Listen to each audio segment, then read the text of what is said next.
Ladies and gentlemen, boys and girls, everyone between Jason, welcome back to the notification screen. Why are we here? Well, quite obviously, if you can read the title of this video and the words on screen right now, you would know that the World Championship Qualifiers are happening right now.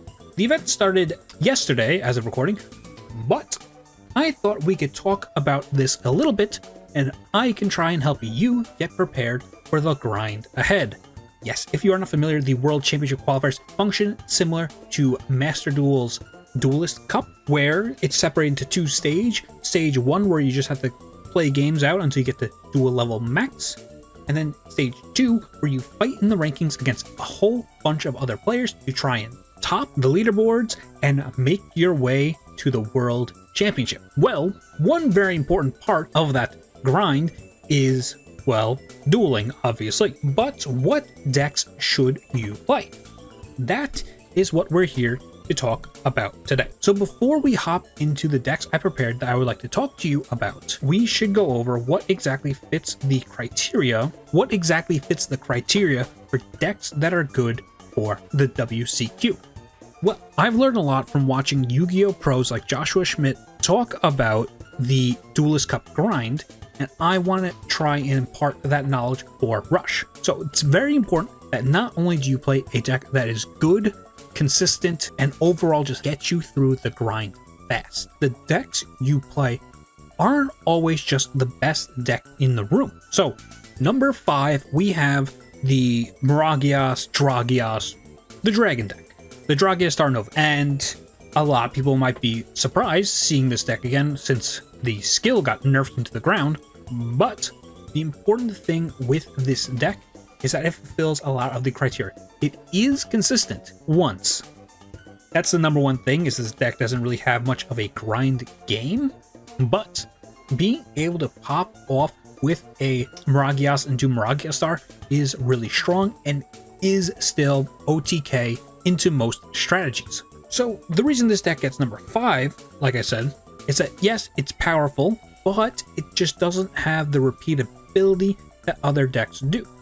There are other decks that can kind of put up an aggressive board every single turn, but nothing has the win potential as this deck. You can see, since the last time I've featured this deck on the channel, I have updated it with the current best cards in mind, adding in things like Compulse, which are really good and can just win a game on its own, adding in the Double Twin Dragon, just a much better card to have, cutting down on old bad cards like Triad Drago. And we're actually keeping the Phoenix Dragon over playing a card like Negate Attack because we need to repeat the Dragios and Dragios. Also, cutting down a Dragios to add Executed Writing. If we're facing off against an opponent such as Master Excel Rotor Light Galaxy, we can very easily summon out a Dragios for free, and then from there we just absolutely pop off. This deck is also probably really good at just devouring lower ranked players. I think you could easily, at the very least, go through the stage 1 grind very quickly, thanks to just how powerful sometimes dropping a singular Dragios or Dragios is. With that in mind, we have our second deck, which is surprisingly Pyro. Yeah, Pyro hasn't really gotten any new tools in the recent updates aside from changing the staple back rows, but the thing with Pyro is it's a very grindy deck. It's kind of hard for Pyro to lose a game. It has the aggro pushes just like the Dragon deck, but it doesn't have the same OTK potential, but it also has much higher consistency than that deck. So I would say if you're looking for more of an aggro strategy to really beat your way through the ladder, this is what you should probably go for. Pyro also has the added benefit of having more effects that modulate the opponent's attack and still let us play power spells like the Talismanic Seal Ray, which a lot of the top decks have been cutting for space. Also, the added factor that we do have burn cards in here is also really powerful. Sometimes the burns on cards like Fiery Blaze just add up. For our number 3 deck, I have the New Light Galaxy Eternal Galactic Oblivion here.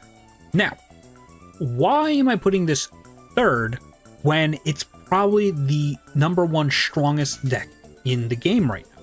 Well, first of all, that's an arguable point, by the way.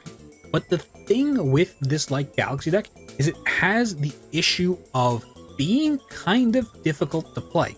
I honestly think this is probably the hardest deck to play in Rush at the moment, and that can be a big issue with the overall ranked grind. Running into a situation where you lose a very important game just to like a random misplay because you added the wrong card off your skill, or you pitched the wrong card with your skill, can be absolutely devastating and can lose you a lot of points in the stage 2 grind. So while yes, this deck is still very powerful, the issues with actually playing the deck for a lot of people is what's keeping it so low. I would also say that if you're just looking to get through stage 1, perfectly fine to play this deck. It's, I'll be honest, perfectly fine to play it for stage 2 as well. The issue is it's a hard deck to play, and there's a lot of moving parts between the turns. A lot of the moves you make, you're doing activating multiple effects per turn, pitching, discarding, adding back, all this kind of back and forth through there. It's just so easy to make a mistake, and it goes back to the issue of this may be one of the best decks to play, but because of how long it takes you to play, it might not be the right choice for a grind like the stage 2 qualifier. Following at number 2, I am actually putting the new Void-Velk Fusion Draw Dark Galaxy deck. This deck, while I think is a step below Light Galaxy in terms of overall power, this deck has a better pivot into being a pure beat-down strategy that I think lends it much better to the qualifier format. As well, playing power cards like the Dark Hole device and not really having any kind of trap-based game plan in the deck really lends this to just getting games done very quickly. The Dark Galaxy deck is really a deck that just says, all right, I'm either going to explode, and that explosion is going to either beat you or beat me, you know? You either win or you lose when you go for your first play, honestly. You could pitch your cards with the Void-Velk Fusion Draw and draw nothing, or you just draw the biggest OTK game-winning combo you can possibly get. There's also much less in terms of cards you need to activate in this deck, and it's much easier to sequence, where Light Galaxy has the issue of there's very likely you get lost during your combo. And let's be real, sometimes a big Requiem is all you need, or a Chrysor just wiping the board all the time is just exactly what you need. This deck is specifically built to be very aggro and to just get your monsters on the board and summon your big beefy bosses, or just wipe the board and hey, Pale Rider 1600, he's just gonna hit your opponent in the face a whole bunch of times, you know? Anyway, this leaves the pretty much most obvious number 1 deck to be playing for the grind, Master Excel Road. Yeah, Master Excel Road, you're probably sick of seeing it, you're probably sick of playing it. It is the, in my opinion, best deck in the game, but it is also going to be really good for the grind. It just takes everything that all the other decks have and combines it together in one shell. It's flexible. There is a whole bunch of flex spots in the spell trap lineup. It's consistent. Having 9 cards to activate your skill is really good, and the skill itself, just being able to set up big beaters every single turn, is absurdly powerful. The biggest issue with Master Excel Road is that most people are probably going to tune their non-engine into beating you. The entire reason you're seeing combos in every single deck I've shown you today is exactly because we're looking to compulse one of these beat sticks back to the opponent's deck to hopefully win the game on the spot. You also see, of course, cards like Rice Terrace Crisis here to hopefully flip down a Witch or a Magician, so there's just a whole bunch of counterplay looking to hit this deck. But I think not only having a high ceiling, but also having such a floor like Master Excel Road does is what puts it above everything else in terms of being the best deck. All said, the number 1 deck, if you just want to deal damage, is the Light Galaxy deck.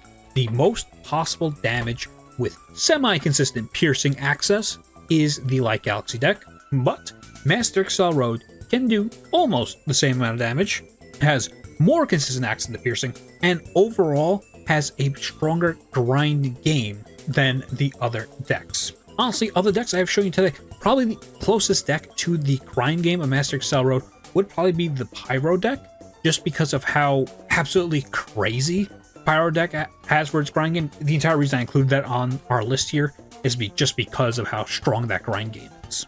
But with that said, I'm going to try and keep this a much shorter video than usual. I'm just trying to get something out to help you guys with the WCQ, as it is still happening now. Hopefully that this video at least tell you what you should be building your deck to counter. Because if you're watching this video and you think, oh, Master Excel Road's the best deck, I'm gonna play Master Excel Road, well, someone else might be saying, well, I like the aggro plays of Dark Galaxy, but I would like to actually change a couple things to counter the #1 deck. Or maybe you're playing a deck like Pyro and you say, whoa, wait, I wasn't gonna do the grind, but you know, now that I think about it, Pyro is pretty well positioned in the current metagame, and the overall meta of the Stage 2 qualifiers really leans itself towards those decks. So maybe this video convinced someone else who's on the fence to actually participate.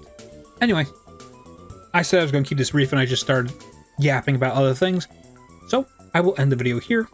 If this video was helpful to you, go ahead and leave a like on the video, subscribe to the channel, or if you hated it, leave a comment down below, tell me why it sucked. Alright, thank you for watching, goodbye.